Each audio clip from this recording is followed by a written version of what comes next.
Hello, all. I hope you're doing well, and everyone's been having a productive week. And so, following the first portion of the book of Exodus, Parashat Shemot, names, we are now moving on to Parashat Va'era, the portion of Va'era, which means I appeared. Again, using the first few words that are in this portion. And we are still in the midst of the exodus of Egypt, but I wanted to discuss a little uh, about the concept of leaving Egypt, what that exodus means, and why we actually leave.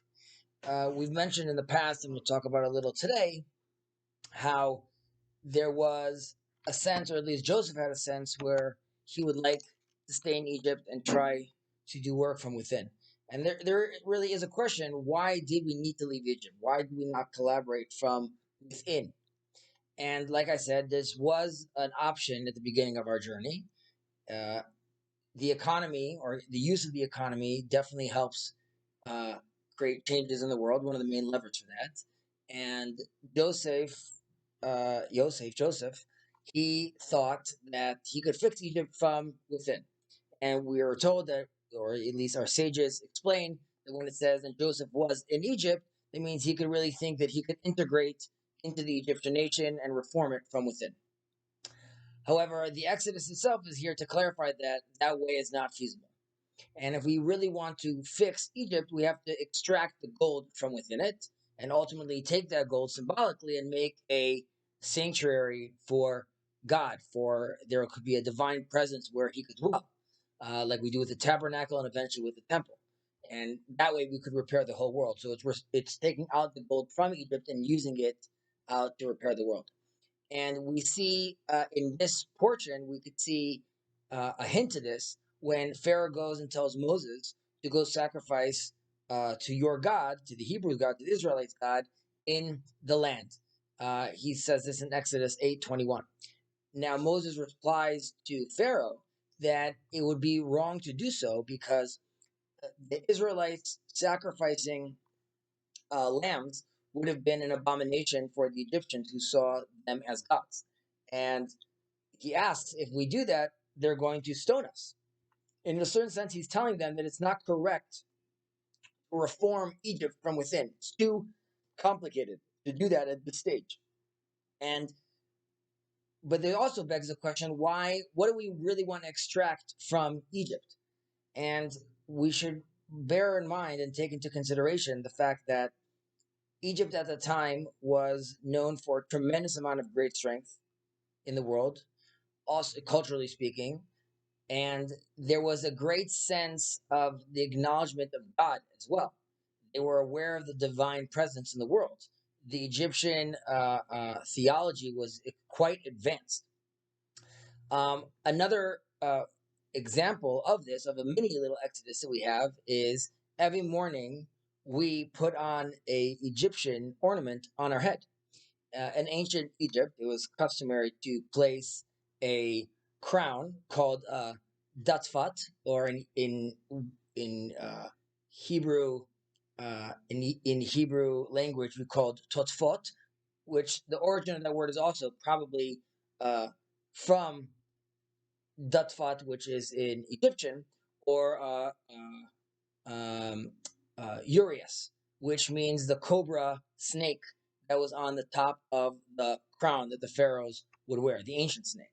And as we know in Genesis, the snake, the serpent, represents, in a certain sense, the natural intellect, one which is earthly and mortal, and it's governed by nature, basically.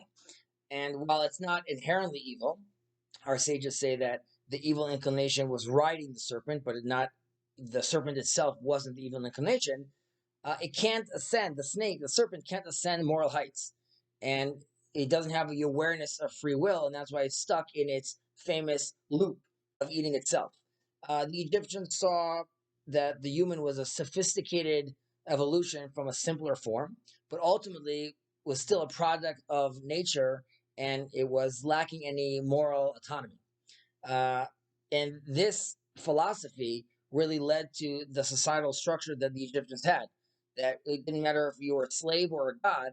Ultimately, you were a servant within an unchangeable natural order. And this was also again emphasizing the absence of freedom. We could see this also with the Egyptians not being dependent on rain, but rather having the Nile and sort of seeing that as a given, something that's always going to be there.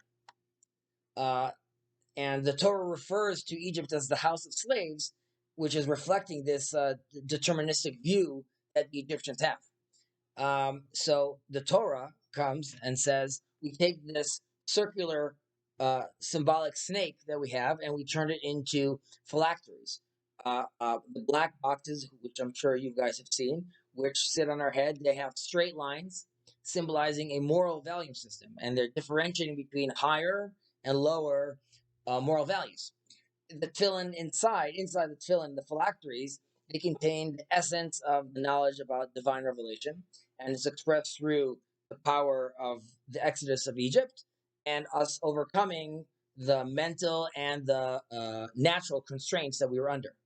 Um, in a certain sense, we could see that this idea again, uh, uh, um, this pattern reoccurs when we had our last return from exile not so long ago, when we left many of the Jews left Europe and brought with them many values. Some of them are good, some of them are bad. And uh, today in Israel, a lot of the culture war is about the values of democracy and liberalism and the conservative or ancient Jewish values. And we need to ask, where is Israel headed, and where is the U.S. and its culture war headed? And our mission is to discern between the good and the bad, the holy and the mundane, um, for the eternal and the temporary. And we have to recognize what we need to highlight and what we need to shut off and reform. And so I wish you a Shabbat Shalom and peace and tranquility.